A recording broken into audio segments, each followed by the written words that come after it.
Guys, John here, and in the back of my truck you can only see a little bit of it, but I just got done getting they've got like these 4-pack of foam mats like that you can stand on. It's for like garage floors from Northern Tool, which is just, I don't know if they're nationwide, they probably are, but you can get the same thing like Harbor Freight or Lowe's, but they were running a sale on these at Northern Tool, so that's where I got them. But like I said, they're like foam mats for, you know, garage floors and stuff. And then in the bed of my truck, I've got some all thread. So I got 1/2-inch all thread, and what I'm going to do is I'm going to make a 4-foot by 4-foot target. And so I did a little bit of research, and there's another guy that did the same thing, and I would assume that it could probably be outdoor and indoor. I'm doing mine strictly indoor. I don't need it outdoor, but you know, I'd say if you did like treated lumber and stuff, you'd probably be fine to do this thing outside.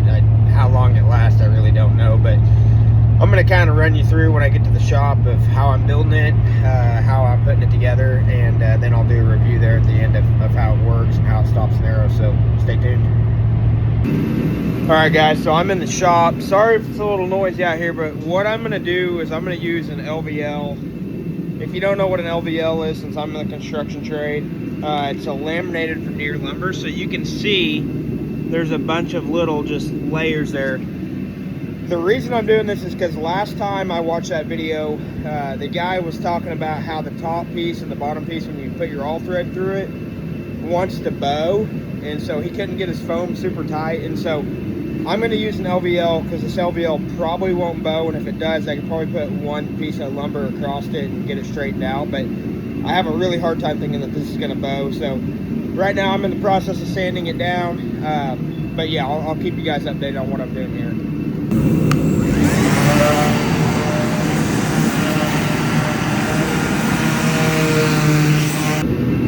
I should have probably mentioned what you're going to need here, and honestly I had this LVL laying around, so that's why I'm having to sand it. It would usually come pretty clean, but it's been sitting in my barn for a couple of years, so it's dirty. So that's the only reason why I'm sanding it. But you'll need a drill, you'll need an impact, you'll need some all thread. What I'll do is I'll put a materials list at the end of this. You'll need a circular saw right there, impact, drill. You could use a chop saw, miter saw, that may be easier, but I've got a square and everything, so that's how I'm cutting it. But really, that's probably about the only tools you'll need, and then you'll need a wrench to, of course, tighten down the nuts on the all thread.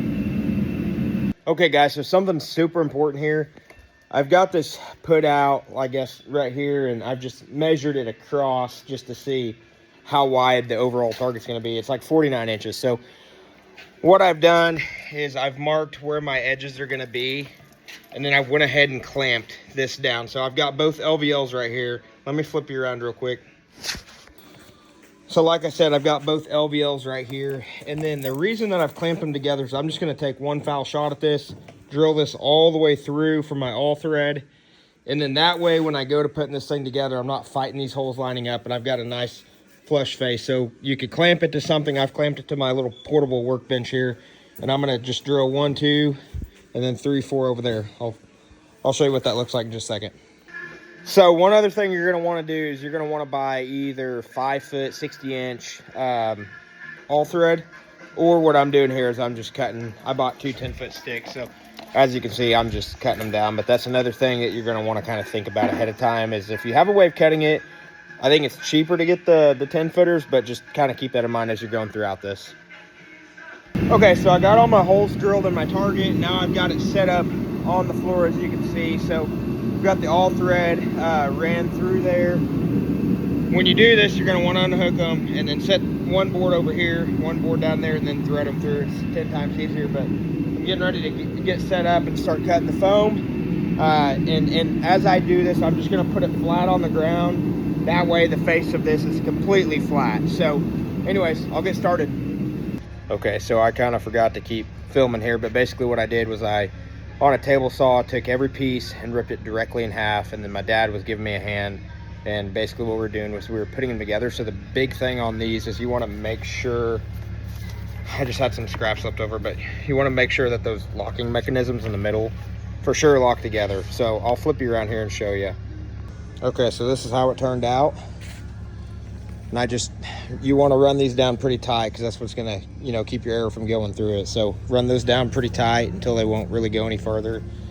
Threw some casters on the bottom, and overall the arrows are super easy to pull out. So happy with that. Target turned out really good.